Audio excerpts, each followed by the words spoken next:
हाल ही के अंदर एक गोल्ड मेडल चर्चा में है।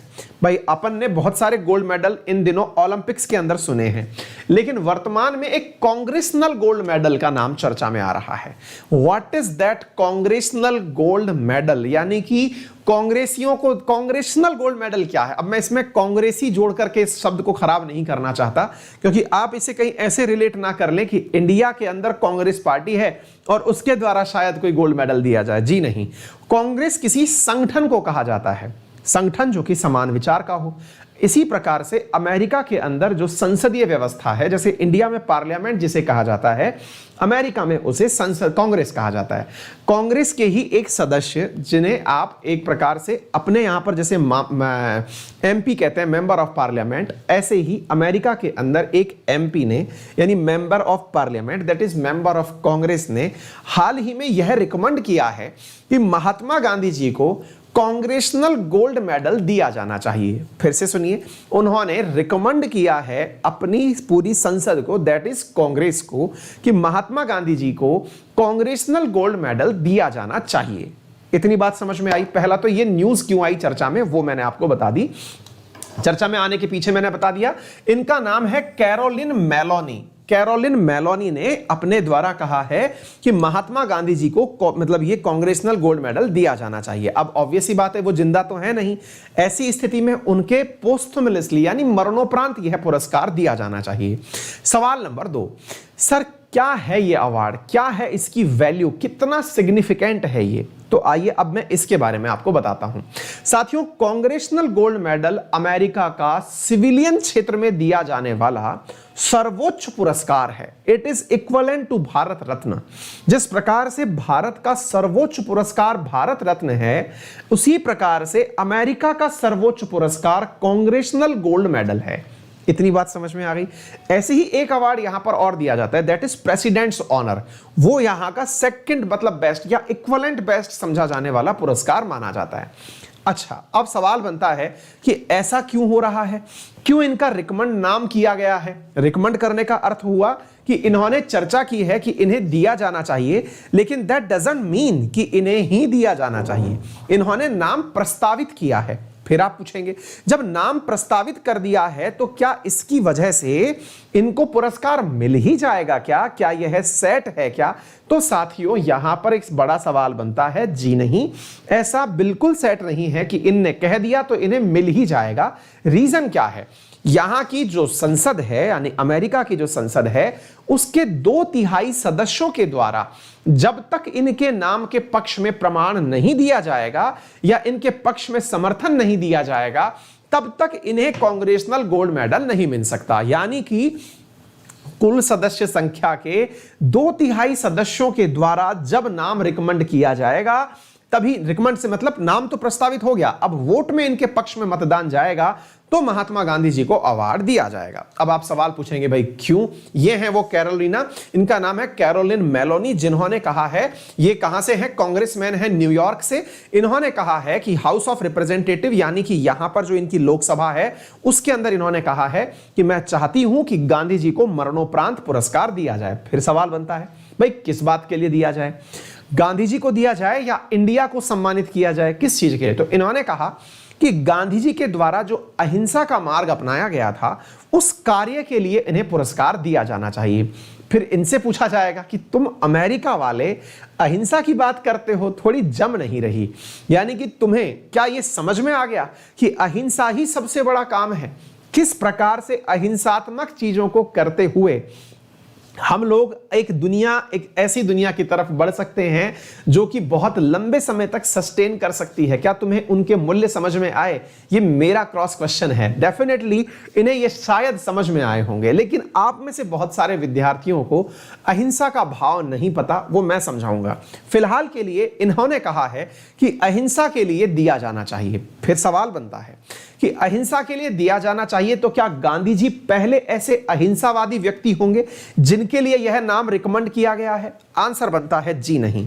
साथियों, यह अवार्ड कुछ इस प्रकार का दिखता है, जैसे भारत रत्न के अंदर जब आप पदक देखते हैं तो उस पे पीपल का पत्ता बना हुआ होता है। भारत रत्न के अंदर पीपल का पत्ता बना होता है, लीफ बनी होती है।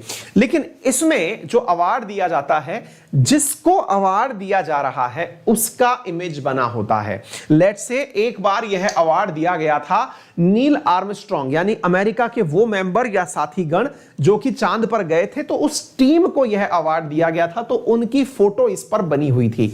ऐसे ही मतलब हर बार यह अवार्ड किसी ना किसी को दिया जाता है। ऐसे ही वर्ल्ड वॉर 2 के जो सैनिक थे उनको यह अवार्ड दिया गया था, यानी कि यह किसी एक व्यक्ति को भी दिया जा सकता है, यह ग्रुप ऑफ पीपल को भी दिया जा सकता है, यह किसी इंस्टीट्यूशन को भी दिया जा सकता है। तो यह अवार्ड किसी को भी दिया जा सकता है। क्लियर है? अच्छी बात है। तो presidential medal of freedom number 1 और दूसरा कांग्रेशनल गोल्ड मेडल अमेरिका के दो सबसे बड़े अवार्ड हैं जो अमेरिका के अंदर दिए जाते हैं। अगर हम तथ्यात्मक जानकारी आपको दें तो 24 जून 2021 तक का आंकड़ा मुझे मिला, जिसमें 173 लोगों को अमेरिका जब से बना है तब से लेकर के अब तक 173 प्रकार के मतलब 173 टाइम्स ये दिया जा चुका है। दैट मींस किसी इंस्टीट्यूशन को दे दिया, किसी व्यक्ति को दे दिया। अब इसको ऐसे मत काउंट करिएगा कि नील आर्मस्ट्रॉन्ग के साथ जो 4 लोग हैं उनको 4 काउंट किया जाएगा, नहीं, उनको 1 काउंट किया जाएगा। वर्ल्ड वार के सारे सैनिकों को गिन लोगे तो फिर तो ये नंबर ही बिगड़ जाएगा। That is as a unit entity उसे 1 काउंट किया जाएगा। क्लियर? ऐसे 173 टाइम्स यह अवार्ड दिया जा चुका है। क्लियर हो गया? अच्छा, एक सर्वे था जिसके आंकड़े के अनुसार पता चला कि जैसे इन्होंने कैरोलिन ने हाल ही में महात्मा गांधी जी का नाम रिकमेंड किया, तो बड़ा सवाल बनता है उन्होंने किस आधार पर इनका नाम रिकमेंड किया। तो जबरदस्त बात यह है साथियों कि इनके रिकमेंडेशन के पीछे आधार अहिंसा है, ये तो सही है, लेकिन मेरा जो सवाल था, क्या अहिंसा करने वाले गांधी जी पहले व्यक्ति थे? जी नहीं। इनके बाद में मतलब पहले व्यक्ति से मतलब यह हुआ कि केवल क्या अहिंसावादी गांधी जी ही थे? जी नहीं। इनके अलावा 2 लोग और थे जिन्होंने अहिंसा के ही सिस्टम को दुनिया में चलाया। कौन कौन थे वो? नेल्सन मंडेला और मार्टिन लूथर किंग जूनियर। ये 2 व्यक्ति वो थे जिन्होंने दुनिया में अहिंसा को हथियार बनाते हुए दुनिया में बहुत बड़ी पहुंच बनाई और बहुत बड़े परिवर्तन किए। नेल्सन मंडेला दक्षिण अफ्रीका से आते थे और मार्टिन लूथर जूनियर जो थे ये अमेरिका से आते थे। आपको जानकर के आश्चर्य होगा, और ये शायद आपको बहुत बार सुनने को भी मिला होगा, आश्चर्य इस बात का कि ये दोनों अहिंसावादी थे और इन दोनों ने अहिंसा के लिए जिसका मार्ग अपनाया था वो अहिंसा का मार्ग महात्मा गांधी वाला ही था। यानी कि ये अपनी हर जगह जीवनी में कोट करते हैं कि हमने महात्मा गांधी जी के बताए हुए मार्ग पर चलते हुए इतना बड़ा परिवर्तन किया। यानी कि श्वेत अश्वेत की क्रांति के 2 बहुत बड़े नायक, जिसमें से एक का नाम है मार्टिन लूथर जूनियर और दूसरे का नाम है साथियों नेल्सन मंडेला, इन दोनों ने भी अहिंसा के ही मार्ग को अपनाया था। फिर आप पूछेंगे तो इन्हें क्या कुछ अवार्ड मिल गया था क्या? जी हां, नेल्सन मंडेला और मार्टिन लूथर जूनियर, इन दोनों को इसी अहिंसावादी टर्म के आधार पर पहले से ही यह कांग्रेशनल गोल्ड मेडल दिया जा चुका है, यानी कि ये ऑलरेडी रेसिपिएंट हैं। तो मार्टिन कैरोलिन का जो ये मतलब अभी एमपी हैं, इनका क्या कहना है कि जो उनके स्टूडेंट थे उनको तो अवार्ड दे दिया, लेकिन जिसने इस कंसेप्ट को दुनिया में लाया उस आदमी को आपने अवार्ड नहीं दिया। यानी कि इस आधार पर इन्होंने अपने अवार्ड की भूमिका रखी है कि जिसने फॉलो किया, फॉलोअर्स तो मतलब वही वाली बात है ना, गुरु गुड़ रह गए और चेले शक्कर हो गए, तो वो वाली चीज यहां पर निकल करके आई कि उनको अवार्ड दे दिया आपने और महात्मा गांधी जी को नहीं दिया। अच्छा, अभी भी कईयों की जो सुई है वो अहिंसा पे अटकी होगी, मैं उसके बारे में भी चर्चा करूंगा, लेकिन कुछ तथ्यात्मक जानकारियां और जान लीजिए। क्या ऐसा रिकमेंड करने वाली यह महिला पहली बार ऐसा हुआ है कि नाम रिकमेंड हुआ है, या इससे पहले भी नाम रिकमेंड हुए हैं? क्या एक बार में एक ही व्यक्ति का नाम रिकमेंड किया जाता है, या इसके अलावा भी नाम रिकमेंड किए जाते हैं? आंसर है मल्टीपल लोगों के नाम रिकमेंड किए जाते हैं। जैसे नोबेल पुरस्कार के लिए बहुत लोगों का नाम रिकमेंड किया जाता है, लेकिन जब 2/3 लोग, संसद के जो लोग हैं अमेरिकी संसद के, जब वो एक मत हो जाते हैं किसी एक के लिए, 2/3 लोग, तब उसको यह पुरस्कार दिया जाता है। जैसे मैं एक डेटा बताता हूं आपको, एक डेटा है जिसमें 113वां सेशन जो था संसद का, उसमें 52 लोगों के लिए बिल लाया गया था, 52 बिल्स आए थे कि इन लोगों को दिया जाना चाहिए, ठीक है ना।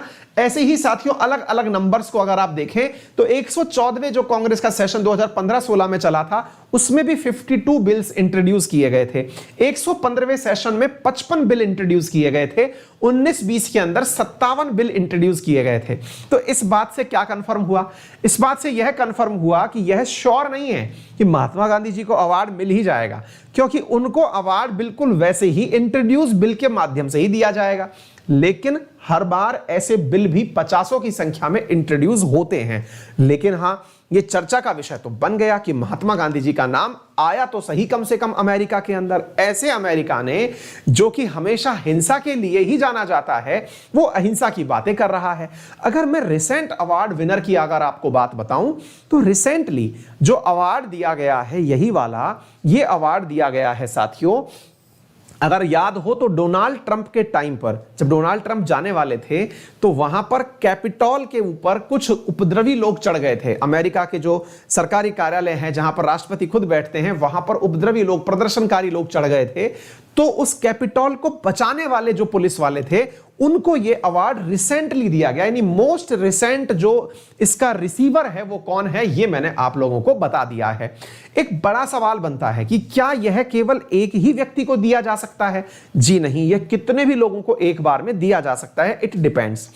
तीसरा बड़ा सवाल बनता है कि सर ये अवार्ड जो दिया जाता है, क्या ये किसी आउटसाइडर को भी दिया जा सकता है? क्योंकि महात्मा गांधी जी तो भारतीय थे। जी हां, बिल्कुल दिया जा सकता है। नेल्सन मंडेला इसी के प्रमाण हैं। मदर टेरेसा को भी यह अवार्ड दिया जा चुका है, ठीक है ना।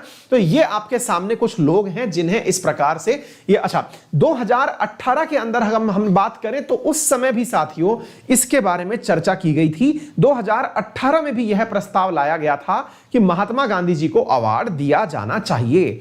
अब बड़ा सवाल बनता है कि वास्तविकता में महात्मा गांधी जी की अहिंसा है क्या, है ना, एक बड़ा सवाल। महात्मा गांधी जी, जिन्हें अक्सर इस बात के लिए जाना जाता है कि जब वो वंस अपॉन ए टाइम दक्षिण अफ्रीका में एक ट्रेन से यात्रा कर रहे थे तो उनके अश्वेत होने पर फर्स्ट क्लास की बोगी में जब वो बैठे हुए थे फर्स्ट क्लास की बोगी में, तो उन्हें ट्रेन से उतार करके थर्ड क्लास बोगी में बैठने के लिए भेज दिया गया था, क्योंकि वे अश्वेत थे।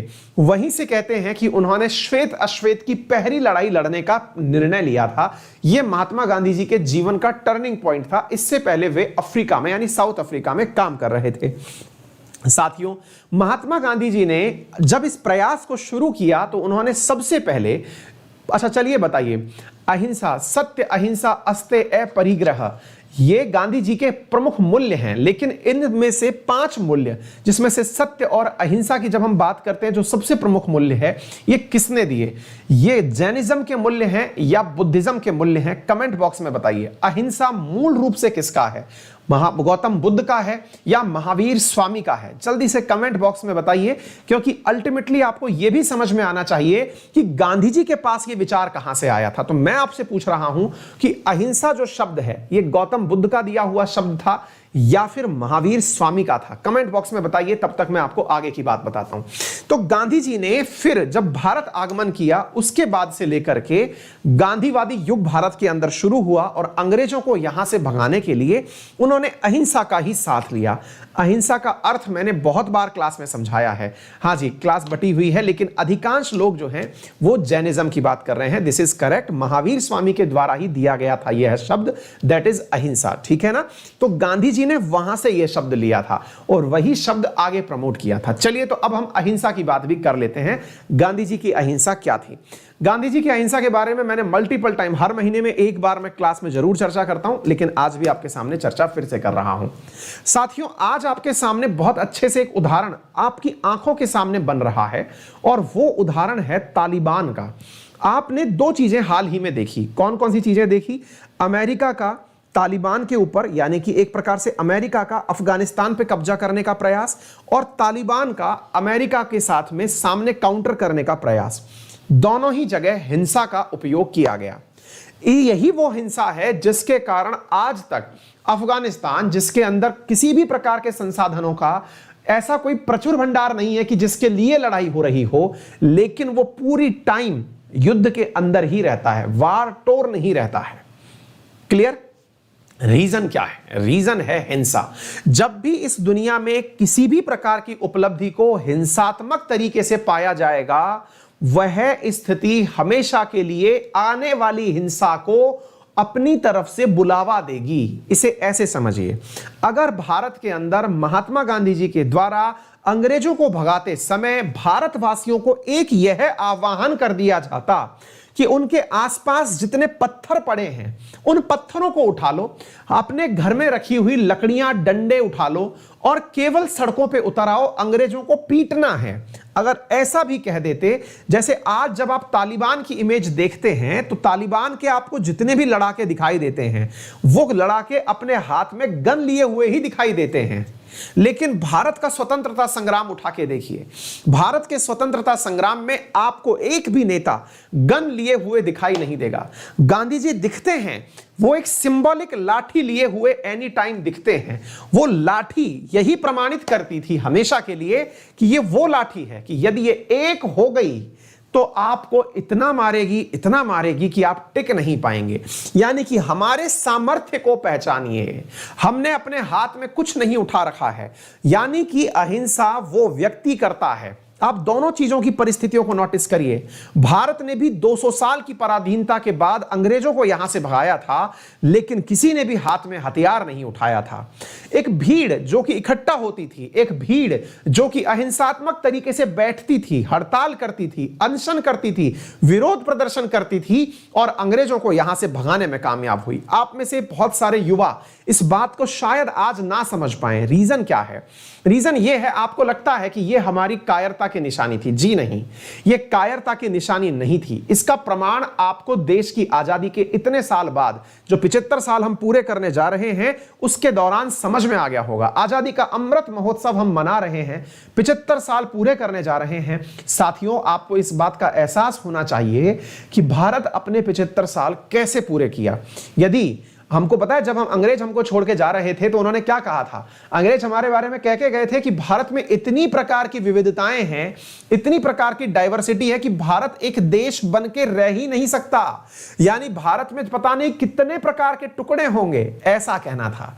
लेकिन साथियों, भारत निश्चित ही टूटता, बहुत सारे टुकड़ों में टूटता, यदि भारतवासी अंग्रेजों को भगाने के लिए हथियारों का उपयोग करते। तो निश्चित ही जब भारत आजाद हो जाता तो जिस प्रकार का हमने बीज बोया था, हमने अंग्रेजों को भगाने में अगर हिंसा का उपयोग किया था, तो स्वतंत्र भारत में भी भारतवासी अपनी मांगों को मनवाने में हथियार का उपयोग करना गलत नहीं समझते। बिल्कुल इसे रिलेट करिए, जैसे गांधी जी के टाइम पर जो महास्वतंत्रता आंदोलन इंडिया में चल रहे थे, उस दौरान भारतवासियों ने मांगों को मनवाने में हड़ताल, अनशन, विरोध प्रदर्शन किए थे। इसी प्रकार के कार्य आज भी जारी हैं। यानी आज भी हड़ताल होता है, विरोध प्रदर्शन होता है, रास्ता जाम होता है, लेकिन कोई भी हाथ में हथियार नहीं उठाता है। सरकारें झुकती हैं, सरकारें मानती हैं, देश में सत्ता परिवर्तन होता है, देश में बड़ी बड़ी चीजें भारत में आज भी होती हैं। रीजन ये है कि ये भीड़ जो है, अब ये इस बात का रिप्रेजेंटेशन है कि यदि इसने हथियार उठा लिए तो जरा विचार करिए क्या होगा। अर्थात ये जो अहिंसात्मक प्रणाली है, ये उन लोगों की निशानी है जिनके पास शक्ति होती है। अर्थात गांधी जी की अहिंसा तब तक सही है, या गांधी जी ने भी अहिंसा का उपयोग तब किया था। और गांधी जी अपनी अहिंसा को, मैंने बहुत बार क्लास में बोला है, डिफाइन किया करते थे और कहते थे कि अहिंसा उसी व्यक्ति पर शोभा देती है जिसके पास शक्ति है। अहिंसा उसी व्यक्ति पर शोभा देती है जिसके पास शक्ति है। अहिंसा उस व्यक्ति पर शोभा नहीं देती जो कमजोर है। अर्थात अहिंसा किसी कमजोर व्यक्ति के ऊपर कतई भी शोभा नहीं देती। गांधी जी कहते हैं कि यदि कोई व्यक्ति कमजोर है और वो अहिंसा का प्रदर्शन करता है तो उसे उसकी कायरता समझा जाएगा। इसे पंक्तियों में कुछ यूं पिरोया जाता है कि क्षमा शोभती उस भुजंग को, यानी उस मतलब सांप को क्षमा शोभा देती है जिसके पास गरल हो, जिसके पास में विष हो, जिसके पास जहर हो, उसका क्या जो दंतहीन, विषहीन और सरल हो। यानी छबा शोभती उस भुजंग को जिसके पास गरल हो, उसका क्या जो दंतहीन, विषहीन, सरल हो। यानी अहिंसा उसी व्यक्ति को शोभा देती है जिसके पास शक्ति होती है। यदि अमेरिका, अब इस पे उलट विचार करते हैं कि यदि अमेरिका अफगानिस्तान में अटैक करते समय अफगानिस्तान के अंदर लोकतांत्रिक प्रक्रिया की बहाली में इतना पावरफुल देश वहां आकर लोकतांत्रिक मूल्यों की स्थापना करने के लिए लोगों के साथ मिलकर के प्रयास करता, तो निश्चित ही तालिबान जैसे जो एक प्रकार का जो उपद्रवीपन है वो पनप ही नहीं पाता। तालिबान भी समझता कि अमेरिका जो इतना शक्तिशाली है और वो हमारे साथ में मूल रूप से सहयोगी भावना में जुड़ करके कह रहा है कि आपके लिए अशिक्षा गलत है, महिलाओं के अधिकार को दबाना गलत है, किसी भी प्रकार का दमन गलत है, ये सारी बातें अगर प्यार से समझाई जाती तो निश्चित ही एक बहुत बड़ा परिवर्तन आता। तो आज के समय में भी अहिंसा कितनी प्रासंगिक है, शायद आपको यह सवाल अच्छे से समझ में आ गया होगा और अमेरिका इसी को रिकॉग्नाइज कर रहा है। ये मार्टिन लूथर किंग हैं जिन्हें मतलब मार दिया गया था, अश्वेत आंदोलन चलाया था इन्होंने, श्वेत के खिलाफ आंदोलन चलाया था और इन्होंने अमेरिका में जो आंदोलन चलाया था असल में वो इसलिए था कि इनका कहना था कि रेड मतलब ब्लैक और व्हाइट लोग काम तो एक ही जैसा कर सकते हैं। ये वही व्यक्ति हैं जिनके प्रयासों के बाद अमेरिका में कार्य में सभी लोगों को समानता दी गई थी। पहले अश्वेत लोगों को कार्य में समानता नहीं थी, जॉनसन के द्वारा दी गई थी और इन्होंने भी अपने द्वारा गांधी की फिलॉसफी ऑफ नॉन वायलेंस को ही प्रमोट किया था, मार्टिन लूथर किंग, और इन्हें भी कांग्रेशनल अवार्ड से सम्मानित किया जा चुका है।